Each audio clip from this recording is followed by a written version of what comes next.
Sun Risers Hyderabad భారీ అంచనాల మధ్య బరిలో దిగబోతోంది. 19వ సీజన్ లో హాట్ ఫేవరెట్ గా ఆడబోతోంది. అయితే సీజన్ ఆరంభానికి ముందే సన్ రైజర్స్ హైదరాబాద్ కు షాక్ తగిలేలా ఉంది. Regular captain fat comments fitness సమస్యలను ఫేస్ చేస్తున్నాడు. ఎప్పటి వరకు ఫిట్నెస్ ను సాధిస్తాడనే విషయంపై క్లారిటీ లేదు. సీజన్ ఆరంభ మ్యాచ్లకు అందుబాటులో ఉండకపోవచ్చనే చర్చ అయితే జోరుగా సాగుతోంది. 2025లో వెస్టిండీస్ తో టెస్ట్ మ్యాచ్ లో కమిన్స్ కు గాయమైంది. వెన్ను గాయంతో ఇంగ్లాండ్ తో యాసెస్ సిరీస్ లోనూ ఒకే ఒక మ్యాచ్ కు పరిమితం అయ్యాడు. T20 వరల్డ్ కప్ లోనూ బరిలో దిగలేదు. కమిన్స్ లేకపోవడం ఆస్ట్రేలియాకు మైనస్ అయింది. కెప్టెన్ గానే కాదు, బౌలర్ గాను సన్ రైజర్స్ కు కమిన్స్ కీలకమైన ఆటగాడు. కానీ ఇప్పుడు ఈ సీనియర్ ప్లేయర్ దూరమైతే SRH ఆట తీరుపై ఎఫెక్ట్ పడుతుందనే చర్చ జరుగుతోంది. మరోవైపు కమిన్స్ స్థానంలో ఎవరు కెప్టెన్ అవుతారనేది హాట్ టాపిక్ అవుతోంది. కెప్టెన్స్ రేసులో ట్రావిస్ హెడ్, అభిషేక్ శర్మ, ఈశాన్ కిషన్ పేర్లు గట్టిగా వినిపిస్తున్నాయి. అయితే ట్రావిస్ హెడ్ కు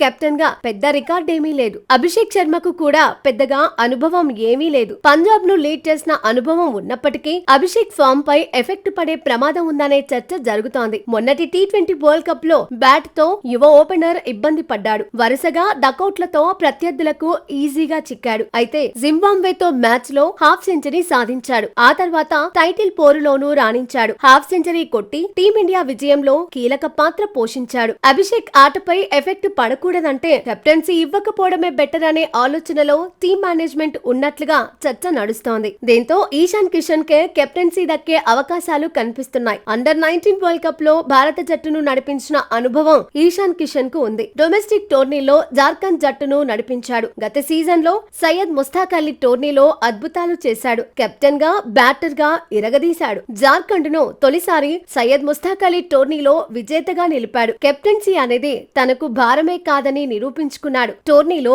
ఏకంగా 517 పరుగులు సాధించాడు. Strike rate 197.32. ఫైనల్లో 51 బంతుల్లోనే సెంచరీ కొట్టి ప్రత్యేకతను చాటుకున్నాడు. టోర్నీలో 2 సెంచరీలు, 2 హాఫ్ సెంచరీలు కొట్టాడు. టాప్ స్కోరర్ గా నిలిచాడు. దీంతో SRH ని నడిపించేది ఈశాన్ కిషనే అని ఫ్యాన్స్ డిసైడ్ అవుతున్నారు. గణాంకాలు కెప్టెన్సీ రేసులో ఈశాన్ కిషన్ ను ముందు వరుసలో నిలబెడతాయని చర్చించుకుంటున్నారు. మొత్తంగా ఈ యువ ప్లేయర్ పేరు ఇప్పుడు మారుమోగుతోంది.